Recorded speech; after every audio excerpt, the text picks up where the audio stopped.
11th class नामकरण को आगे बढ़ा रहे हैं। नाइट्रोजन युक्त क्रियात्मक समूह में आए हैं। अब हम नाइट्रोजन युक्त क्रियात्मक समूह में भी आपको 5 चीज़ें पढ़नी हैं।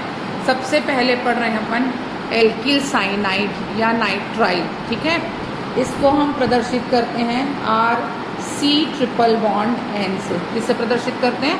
RC triple bond N। मैंने आपको जनरल फार्मूला निकालने का तरीका बता दिया है, CnH2n+1 C triple bond N। अब वो आप खुद लिखेंगे, है ना।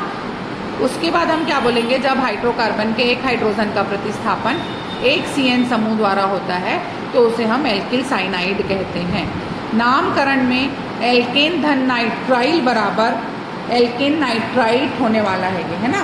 नामकरण जो होगा इसका वो होगा एल्केन धन नाइट्राइल बराबर एल्केन नाइट्राइल। क्लियर। तो अब पहला नाम देखिए आप, ये है CH3CN। इस कार्बन को आप गिनेंगे तो कुल कार्बन की संख्या हो गई 2। पुराना नाम हो जाएगा इसका मेथिल साइनाइड, लेकिन नया नाम में आप दोनों कार्बन को गिनेंगे तो ये हो जाएगा एथेन नाइट्राइल। ये हो जाएगा एथेन नाइट्राइल। क्लियर। उसी तरह से ये 1 2 3 कार्बन हो गया, एथिल साइनाइड प्रोपेन नाइट्राइल। ठीक है, एथिल साइनाइड पुराना नाम, प्रोपेन नाइट्राइल नया नाम। क्लियर। उसके बाद आते हैं हम आइसोसाइनाइड में।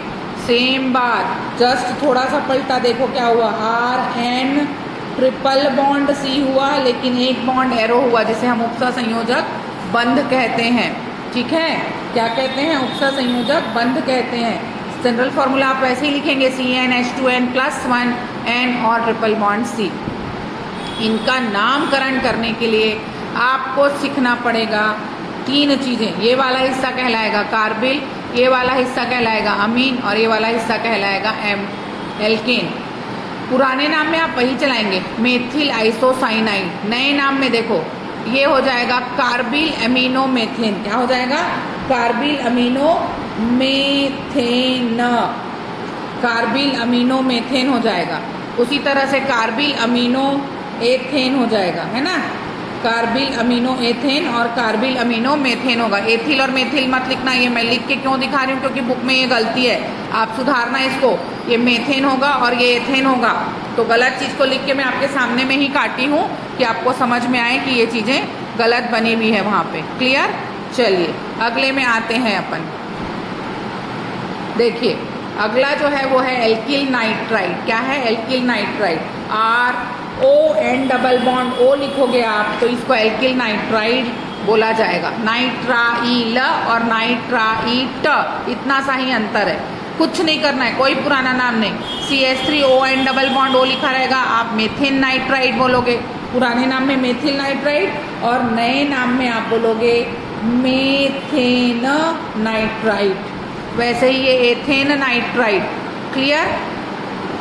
लेकिन अगर ये NO2 के रूप में रहे, या आप ऐसा लिख सकते हो, जब आप स्ट्रक्चर बनाओगे तो RN डबल बॉन्ड O और O लिखोगे। कैसे बंध बना ये भी देखना आपको जरूरी है। सामान्य सूत्र वैसे ही लिखोगे, CnH2n+1 NO2। Nitromethane, नाइट्रोएथेन, nitropropane. लेकिन एक चीज़ और होगी, आप ऐसा भी कर सकते हो, CH3 CH3 और यहाँ पे NO2 लगा के आप बोल सकते हो 2 नाइट्रोप्रोपेन। क्या बोल सकते हो? 2 नाइट्रोप्रोपेन। क्लियर। ये हुआ आपका नाइट्रो ग्रुप के 4 कंपाउंड। अब हम आते हैं एमीन में। एमीन में जो मुख्य कंपाउंड रहता है वो रहता है अमोनिया। ठीक है, अमोनिया में कितने हाइड्रोजन है? 3 हाइड्रोजन। जब एक हाइड्रोजन का प्रतिस्थापन एक एल्किल समूह द्वारा होगा तो प्राथमिक एमीन बनेगा, जिसको आप 10 मैं सिखा चुकी हूँ आपको। 10 या प्राथमिक एमीन कहेंगे। जब अमोनिया के 2 हाइड्रोजन का प्रतिस्थापन 2 एल्किल समूह द्वारा होगा तो ये आपका द्वितीयक एमीन कहलाएगा। और वैसे ही जब अमोनिया के 3 हाइड्रोजन का प्रतिस्थापन 3 एल्किल समूह द्वारा होगा तो ये आपका तृतीयक एमीन कहलाएगा। क्लियर। आगे आते हैं अपन। सबसे पहले प्राथमिक एमीन का नामकरण पढ़ेंगे। ठीक है, सबसे पहले प्राथमिक एमीन का नामकरण पढ़ने के लिए हमको पहले क्या सूखना होता है, सामान्य सूत्र CnH2n+1NH2। एल्केन धन अमीन बराबर एल्केन अमीन होगा।